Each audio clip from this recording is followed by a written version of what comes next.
Salut tout le monde. Alors, j'avais promis de donner mon témoignage hier soir. Figurez-vous que je n'y arrivais pas. Je ne sais pas pourquoi, mais je n'y arrivais pas. Donc, mais comme j'avais promis de faire mon témoignage, je ferai mon témoignage. Là, je suis face à la mer et c'est beau. C'est vraiment beau. J'aime mon île. Avant de commencer, je vais vous lire 2 versets. Il y en a un qui dit, si tu traverses de l'eau, je serai moi-même avec toi.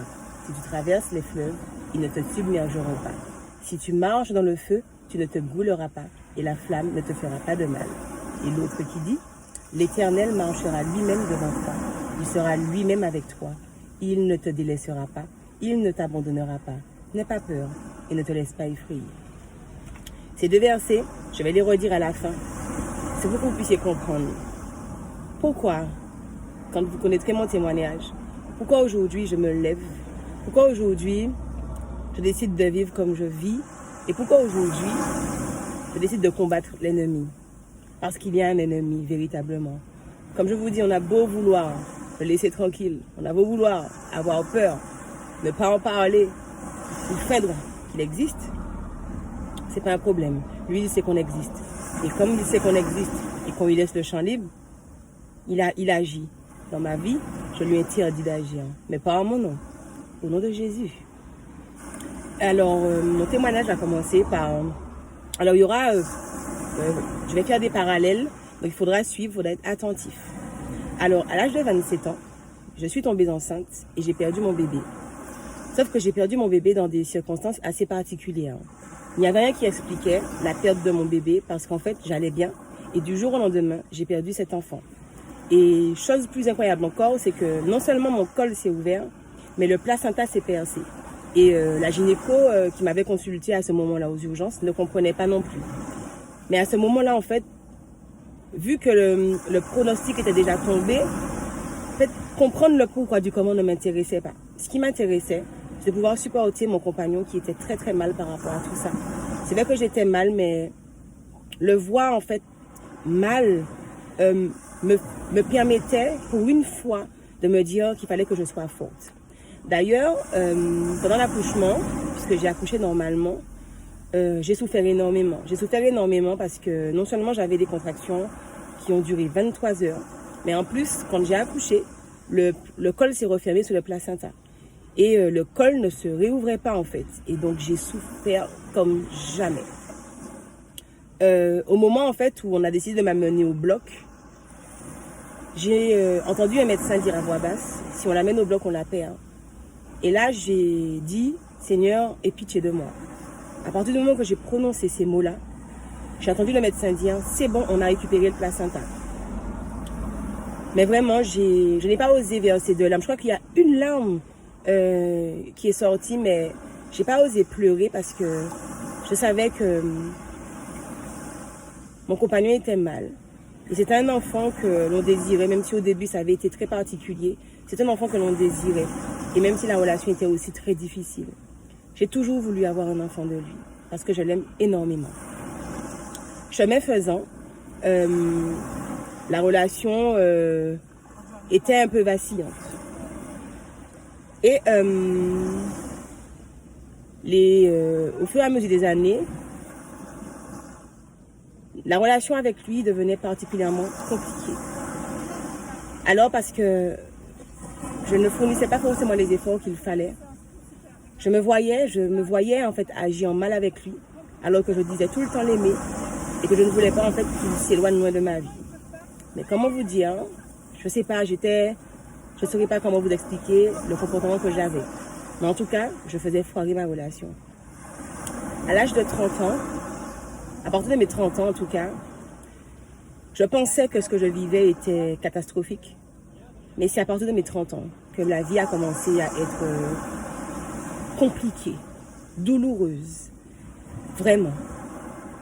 Et j'en avais même parlé à mon compagnon lui disant que je suis sûre qu'il y avait quelque chose qui avait été fait sur nos vies. Mais à ce moment-là, il souffrait tellement de la relation qu'il regardait au fait. Et lui, ce qu'il voyait, c'est que je ne fournissais pas les efforts qu'il fallait. Alors que franchement, c'est quelqu'un qui m'a traité comme une reine. C'est quelqu'un qui a supporté. Et il a supporté. Aujourd'hui, quand je me rends compte de comment j'étais avec lui, je me dis qu'il n'y avait que l'amour qui pouvait faire ça. Et c'est vrai qu'on avait une relation assez particulière qui dérangeait énormément. C'est un amour en fait que personne ne pouvait comprendre et ne serait en mesure de comprendre jusqu'à aujourd'hui. Et en 2020, ça a été l'année où le Seigneur a commencé à se révéler vraiment à moi. Ça a été l'année où, alors c'était le confinement, au début de l'année, j'ai commencé à regarder des vidéos. Alors quelque chose qui ne m'intéressait pas du tout, j'ai commencé à m'intéresser à des vidéos, des prédications sur YouTube. J'avais entendu un monsieur parler de quelque chose, mais j'avais entendu, mais je n'avais pas pris ça pour moi. Il faut savoir que plusieurs mois après mon accouchement, je subissais ce que l'on appelle des visites nocturnes. J'avais l'impression en fait que quelqu'un couchait avec moi toutes les nuits. Ça me paraissait tellement vrai que quand je me réveillais, mais quand ça arrivait, je me réveillais au milieu de la nuit, je m'analysais pour voir si je n'avais pas réagi parce que ça me semblait vraiment trop vrai. J'ai repensé à ce que ce monsieur avait dit dans la vidéo, mais je ne l'ai pas prise pour moi. Et je n'ai pas pris pour moi, je n'ai pas prise pour moi, je n'ai pas pris pour moi. Bref, vous avez compris. J'ai du mal avec le prix et le prise. Bref. Et chemin faisant, j'ai constaté que durant cette année aussi, j'avais beaucoup de soucis gynécologiques. Alors que je n'ai pas forcément de comportement qui pouvait induire ces soucis-là. J'allais régulièrement chez le gynéco qui ne voyait rien du tout. Je me posais des questions, mais en fait j'étais tellement mal et que j'arrivais tellement pas à gérer ma vie. Je prenais tellement de mauvaises décisions et cette personne que j'aimais me manquait tellement parce que je voyais que la relation se détériorait que, en fait, je voyais les soucis, mais je ne me posais pas plus de questions. Vers la fin d'année, en milieu d'année, fin d'année, il y a eu un problème entre mon ex et quelqu'un que j'avais fréquenté. Mais là où ça m'avait paru bizarre, c'est que ce problème était sorti, je ne sais d'où, n'avait pas d'intérêt et n'avait pas de fil conducteur. C'était comme si en fait, quelque chose avait été récupéré le problème pour déposer le problème. Et alors, que je puisse perdre l'enfant, c'était une souffrance, mais cette personne était près de moi. Que je puisse être malade, c'était une souffrance, mais cette personne était près de moi. À partir du moment qu'il y a eu un problème et qu'il a décidé qu'il ne voulait plus que de moi dans sa vie, là, ça devenait problématique pour moi. Et là, j'entrais directement, c'était une descente aux enfers en fait, parce que je ne savais pas respirer sans lui. Même si je lui démontrais le contraire, je savais au fond de moi que je ne savais pas et que je ne pouvais pas respirer sans lui. À partir de ce moment-là, je me suis mise en tête de rentrer en jeûne et de me dépouiller. Donc pas de piercing, pas de maquillage, rien du tout. Je n'avais pas encore compris que le Seigneur commençait déjà à travailler en moi et qu'il avait utilisé cette circonstance justement pour pouvoir m'interpeller. Parce qu'il avait cherché à m'interpeller avec la perte de l'enfant, avec les différents problèmes que j'avais avec mon compagnon, avec la maladie.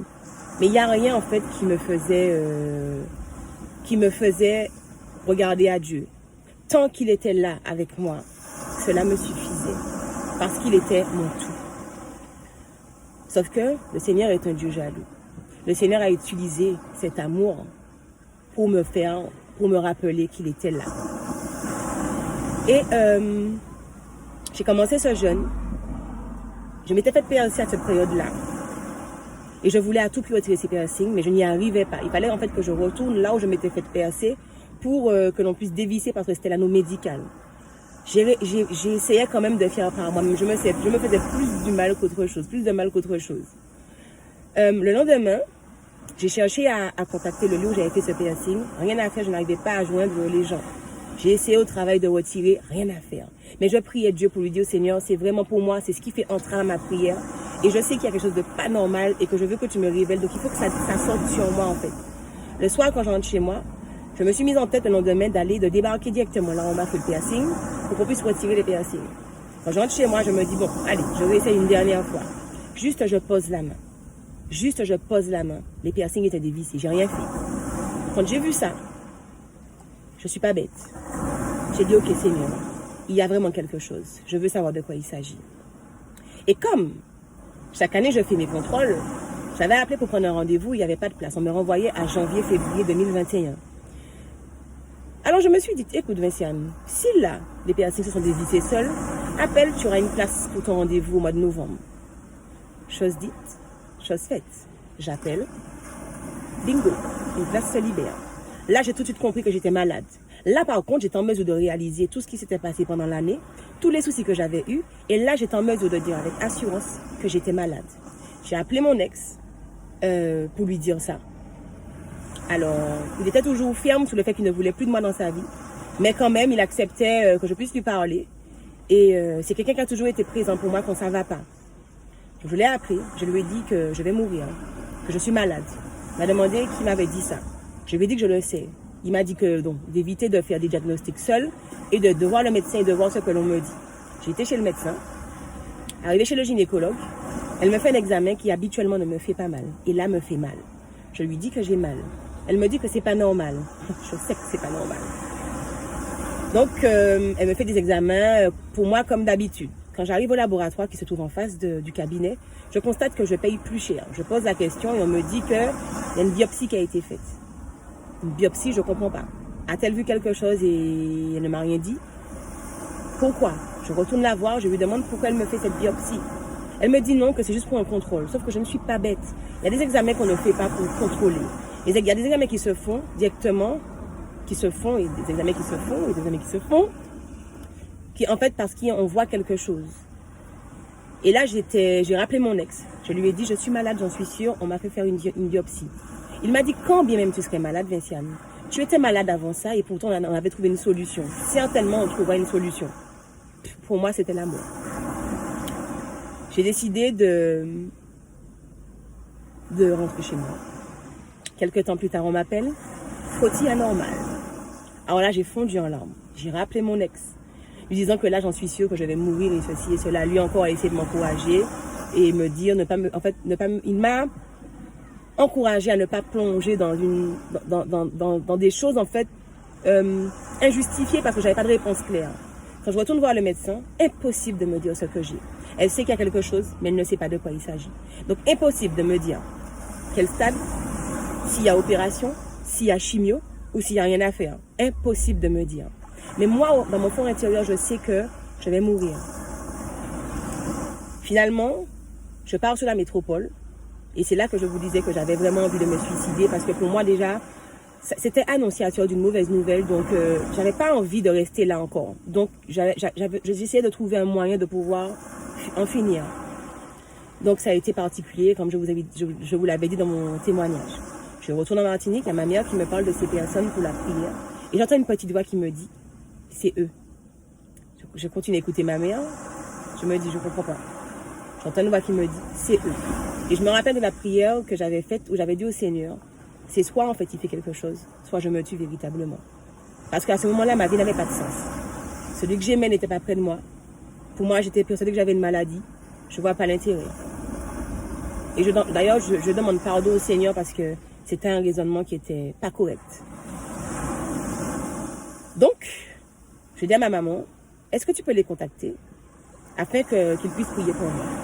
Elle me dit d'accord. Mais jusque-là, ma mère ne sait rien du tout. Elle ne connaît pas le diagnostic. Elle ne sait pas que j'ai été voir de médecin. Je ne veux pas en fait la faire paniquer. Je vais à la prière, donc je vous ai raconté un petit peu ce qui s'est passé. Donc au bout de 3 heures de temps, je sors de cette délivrance. Voilà, mon corps a réagi, tout ça. Et à la fin de la prière, le monsieur me dit, tu te masturbes. Tu vas jeter. Tu avec quoi tu te masturbes?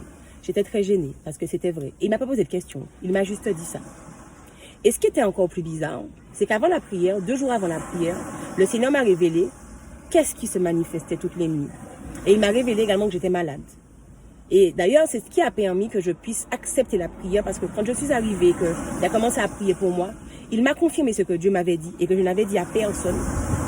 Donc, le mari de nuit, donc c'est ce qui couchait avec moi toutes les nuits, mais toutes les nuits, et qui avait déposé une maladie dans mon corps.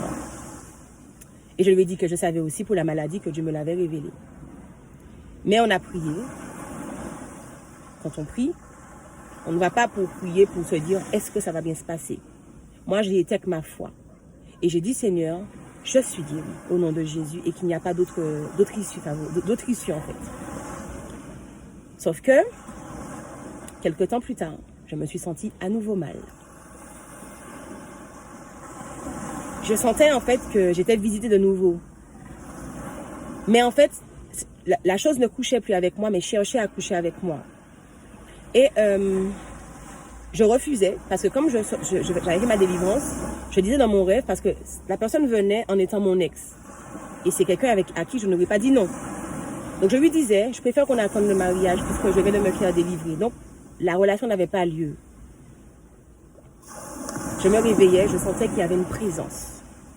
Je me posais beaucoup de questions. Et j'ai encore dit au Seigneur, il faut que qu'est-ce qui se passe? Je croyais que c'était fini, en fait. Il y a un phénomène qui se passait dans mon bureau, j'en ai informé ma chef. Je lui ai dit que j'ai un calendrier qui se jetait seul. Et que je n'avais pas peur. Dès que ça se produisait, je priais dans mon bureau. Et je rappelais au diable que je n'avais pas peur. Et que de là où j'étais sortie, ce que j'avais vécu avec la délivrance, que ce n'est pas un petit calendrier, en fait, qui va me déstabiliser. Et un jour, j'ai décidé de poster ça en statut. Et il y a une dame que je connais qui m'envoie un message et qui me dit, Vinciane, fais attention. Quand des choses comme ça se produisent, ce n'est pas anodin. Et elle me dit, d'ailleurs, je t'invite à un moment de prière ce week-end. Quand je vous dis que le Seigneur me répond de façon instantanée, ça veut dire que 3 jours avant, j'ai dit, Seigneur, il faut que tu me dises ce qui se passe. 3 jours plus tard, cette dame me propose la prière. Oui, j'ai dit oui. Oui, j'ai dit oui. Parce que j'ai dit, Seigneur, ça c'est toi encore. Quand je vais dans ce moment de prière, j'ai des frissons. Je vais pas bien. Il y a des délivrances qui se font autour de moi. Après, c'était mon tour. Quand j'y vais, je parle au monsieur, je lui dis que j'ai vécu un moment de délivrance et que je ne comprends pas. Il y a encore des choses qui se manifestent, je crois que c'est pas fini. Il commence à prier pour moi, Là encore, je réagis. À ce moment-là, je suis décontenancée. Je suis déstabilisée. Je ne suis pas bien parce que pour moi, tout était fini la première fois. Je ne comprends pas pourquoi j'ai encore des réactions dans mon corps. Le monsieur me dit, avez-vous vu un voyant? Je lui dis non. Je suis née chrétienne, c'est pas dans mon fonctionnement. Il me dit, vous avez vu un voyant parce qu'il y a un esprit là qui ne veut pas s'en aller, parce que c'est un esprit qui a été en fait, qui a été invoqué chez moi, dans mon corps, mais avec mon consentement. Donc ça veut dire que j'ai été voir un voyant et je suis persuadée que je n'ai pas été voir de voyant. Le monsieur ne peut rien faire pour moi parce que tant qu'on n'a pas la réponse, tant qu'on ne sait pas de quoi il s'agit, cet esprit ne dégage pas. Et le Seigneur nous dit que l'on prie mal. Non seulement on ne sait pas comment demander, mais on ne sait pas contre quoi on prie. Et tant que je ne savais pas contre quoi je devais prier, cette chose restait logée dans mon corps. Je suis partie, j'étais en larmes. J'ai été rejoindre une amie. C'est une famille chrétienne, heureusement d'ailleurs, parce que j'ai été entourée par eux. Mais j'étais pas bien parce que je ne comprenais pas. Le Seigneur m'a fait tomber sur un verset qui disait que j'avais le pouvoir de pouvoir guérir les malades, de pouvoir chasser les démons en son nom, et qui me donnait ce pouvoir-là à travers le combat spirituel. J'ai été faire prier pour moi, il n'y a rien qui se passait. En fait, en tout cas, les choses n'étaient pas faites de façon définitive. J'ai décidé de me battre seule, avec Dieu. J'ai décidé d'entrer à nouveau dans une période de jeûne. Et j'ai dit au Seigneur, ce pouvoir-là que tu m'as donné, de pouvoir marcher sous le scorpion, sous la spique, de pouvoir fouler au sol le lionceau et le dragon, je le veux. Je veux ce pouvoir-là parce que je veux que ce qui est dans mon corps puisse dégager. Et j'ai commencé à me battre. Parce que j'en avais assez que le diable puisse faire ce qu'il veut avec ma vie. La semaine qui suit, c'est dans mon jeûne. Dans mon travail, quelqu'un entre en contact avec moi dans le cadre de formation, puisque je mets en place des formations. Cette personne entre en contact avec moi à la suite d'une erreur que j'ai faite en fait, et commence à me demander des conseils. Donc bon, tout naturellement, je conseille cette personne, et elle fond en larmes au téléphone. Elle me raconte que son compagnon ça va pas, et que elle ça va pas. Et moi je lui dis franchement, je sais pas ce que je peux faire, mais je peux prier pour elle. Et qu'elle peut prier également, parce qu'il n'y a que ce que je connais. Aujourd'hui, c'est ce qui me tient et c'est ce qui me permet de vraiment tenir debout. Elle me dit qu'elle prie. Je lui dis, mais oui, mais est-ce que quand tu pries, Tu laisses le Seigneur faire ou tu veux aider le Seigneur? Parce qu'on aime aider le Seigneur. Et tout naturellement, quelque chose que je ne fais pas. Je dis à cette jeune fille, je te laisse mon numéro de téléphone. Je vais t'encourager. Si tu as quelque chose, peu importe l'heure, appelle-moi. Je ne fais jamais ça. Je ne donne pas mon numéro quand je travaille. Cette jeune fille rentre en contact avec moi par la suite. Donc j'ai eu l'occasion de l'encourager par rapport à ce qu'elle traversait. Et nous avions une connaissance en commun. Et elle commence à me dire qu'elle me connaît. Je lui dis, ah bon? Tu me connais? Elle me dit, oui, j'ai déjà vu tes statuts sur le téléphone de la personne que nous connaissons. Ok, ça me paraît normal. Et elle me dit, mais elle insiste, mais vous savez, je suis dans mon moment de combat spirituel. J'entends ce qu'elle me dit, mais moi, je suis déterminée à être délivrée, en fait. Donc, je suis concentrée à l'aider. Je suis concentrée aussi sur ma vie, là, où le diable doit dégager. Et elle me dit, je n'ai pas envie de retourner travailler parce que là où je travaille, c'est malsain. Elle était enceinte, je lui ai dit, bon écoute, mets un arrêt et voilà. Elle me répète ça à nouveau. Elle me dit, je te connais. Ok? Elle me dit, tu sais, la personne que nous avons en commun me parle de toi. Elle me parle de tout l'aspect, en fait. Elle lui parlait de l'enfant que j'avais perdu, de mon compagnon, de ma relation avec mon compagnon. Mais pas du travail, hein, pas de ce que je fais dans la vie, mais de tout ce qui est intime. Là où ça ne va pas. Je dis, ah bon? Elle me dit, elle n'a pas toujours parlé en bien de toi. Je trouve ça bizarre. C'est une amie. Donc oui, je trouve ça bizarre. Mais je ne ferme pas l'oreille. Parce que le Seigneur parle pour moi à ce moment-là. Et elle commence à me raconter des choses. Que cette personne fait de l'occultisme. Je suis choquée, ça fait des années que je connais cette personne, je ne suis pas au courant. Je sais que dans sa famille, oui, mais qu'elle est en face, non. Elle me donne des témoignages différents. Là, je commence à avoir la puce à l'oreille. Mais jusque-là, je suis juste choquée par rapport à ce que j'apprends.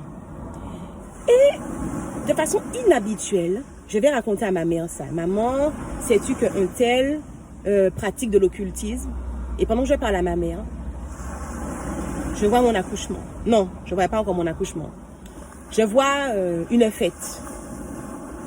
Je me dis, c'est bizarre. Qu'est-ce que tu veux me dire, Seigneur? Je continue à parler à ma mère. Je vois encore cette fête. Je vois cette fête où nous n'étions pas nombreux. Il y avait cet ami, et 2 autres personnes et moi-même. Et je réentends le monsieur me dire, est-ce que j'ai été voir un voyant? Je dis, Seigneur, qu'est-ce que tu veux me dire que je ne comprends pas là? Je revois à nouveau la fête et je réentends le monsieur qui me dit que j'étais voir un voyant. Et cette jeune fille qui vient de me dire que cette personne pratique de l'occultisme. Je peux vous dire que je me suis assise sur mon lit. J'ai dit au Seigneur, merci. Cette personne a fait un rituel sur ma vie. Et comme j'étais présente, même si je n'ai pas dit fais ce rituel, mais j'étais présente.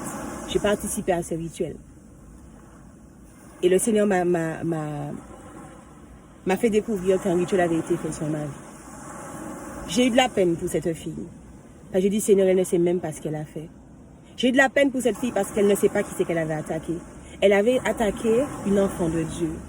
Elle avait attaqué le sacerdoce royal de Dieu. Je n'avais pas besoin d'intervenir. Dieu va s'en charger.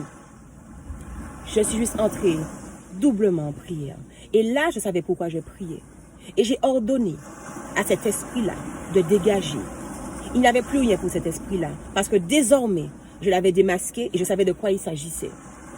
Le soir même, j'ai senti une manifestation. J'ai senti quelque chose marcher sur mon lit. Quand je me suis réveillée le lendemain, je flottais, je volais, tout ce que vous voulez, mais j'étais bien. Je reçois un appel de cette dame qui m'avait invitée dans la prière et qui me dit que le monsieur voulait me rencontrer. Je pense qu'il a dû recevoir la même information que moi, que je suis délivrée. Quand j'arrive dans ce moment de prière, il me dit comment je vais. Je lui dis je vais très bien parce que je me suis battue et que j'ai eu la victoire. Il me dit on va prier pour savoir. Ok, on a commencé à prier, ça n'a pas duré longtemps. Il s'est mis à sourire et il m'a dit il n'y a plus rien. Les amis, je savais qu'il n'y avait plus rien. Je savais qu'il n'y avait plus rien parce que Dieu m'avait promis que je savais que j'avais le pouvoir de prendre autorité sur ces choses-là. Et c'est là que j'ai commencé à comprendre le pouvoir et la puissance que j'avais sur l'ennemi en Jésus-Christ. et que j'ai décidé que plus jamais, je ne laissais l'ennemi prendre le dessus sur ma vie. Plus tard, dans les jours, mon jeûne s'était terminé, j'avais jeûné un jour parce que je devais rencontrer mon ex et je voulais que ça se passe tellement bien que j'avais jeûné. Sauf que le Seigneur, en fait, m'avait mise à l'idée que c'était pour ça que je jeûnais, mais c'était pas pour ça que je jeûnais. J'étais sur mon lit pendant que je priais. Le Seigneur me remonte mon accouchement. Je lui dis au Seigneur, qu'est-ce que tu veux me dire? Cette personne qui était mon amie, un jour avait sorti une phrase par rapport à des choses. Mais c'est Dieu qui avait fait que sa bouche s'était égarée. Tout de suite, j'ai fait le rapprochement. Je me suis dit, attends. J'ai dit, Seigneur, j'ai pas compris. Donc, je suis retournée voir cette fille qui m'avait parlé de cette amie pour lui poser des questions. Elle me dit, je voulais t'en parler, mais je ne voulais pas faire celle qui raconte des commérages. Elle m'a dit, oui, effectivement, il y a ça qui s'est passé. Là, j'ai compris pourquoi j'avais perdu mon bébé. Cette fille, non seulement m'avait livré au diable, mais cette fille avait livré mon bébé. Le Seigneur a autorisé que ça se fasse. Mais il a permis que ma vie ne soit pas engagée et que je sois vivante aujourd'hui pour vous raconter ça. Je vous assure, j'ai dit à cette fille, il y a quelque temps, j'aurais su que cette fille avait fait quelque chose sur mon bébé. Moi qui ne supportais pas qu'on en parle, je pense que j'aurais été en prison à l'heure actuelle. Jamais je n'ai accepté ça. Et Dieu sait à quel moment il m'a révélé les choses. Et j'ai prié pour cette fille. J'ai demandé au Seigneur de lui faire grâce. De lui accorder la miséricorde parce que elle joue avec des choses qu'elle ne connaît pas. Elle joue avec des choses qu'elle ne connaît pas et qui auront raison d'elle à un moment donné. J'ai prié pour elle et pas contre elle. J'ai eu de la peine pour elle. Mais je ne suis pas contre elle.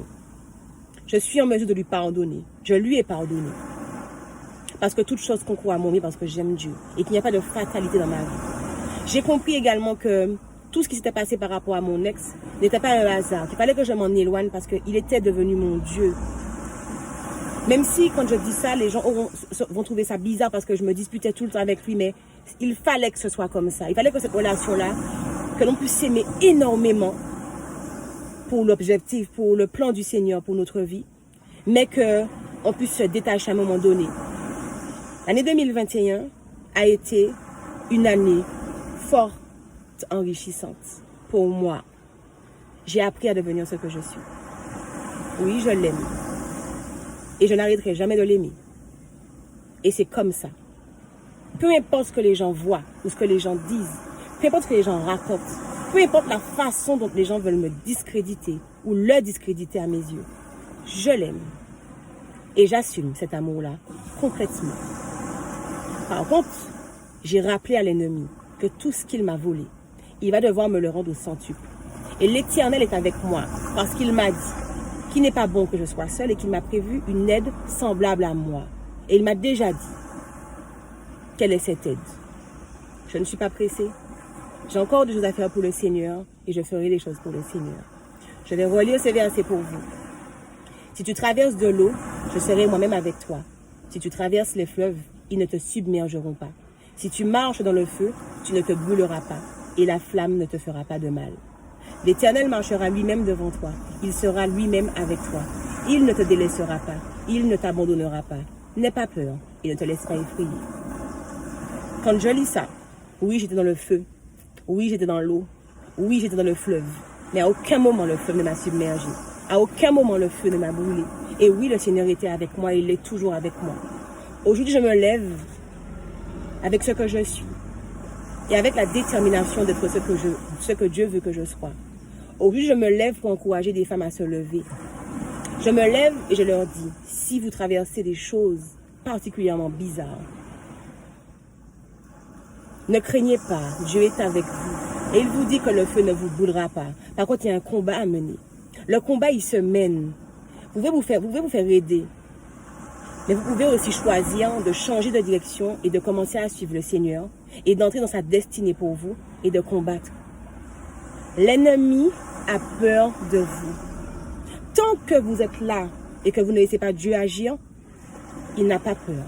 Quand vous commencez à être une femme de foi, quand vous commencez à vous mettre debout pour l'Éternel, quand vous commencez à entrer dans les plans de Dieu pour votre vie, il tremble et il a peur. Il tremble et il a peur. Je vous laisse avec ces passages. Je vous souhaite une excellente journée. Soyez encouragés. Et puis il fait beau. Allez à la mer. Passez une bonne journée. Ciao, ciao.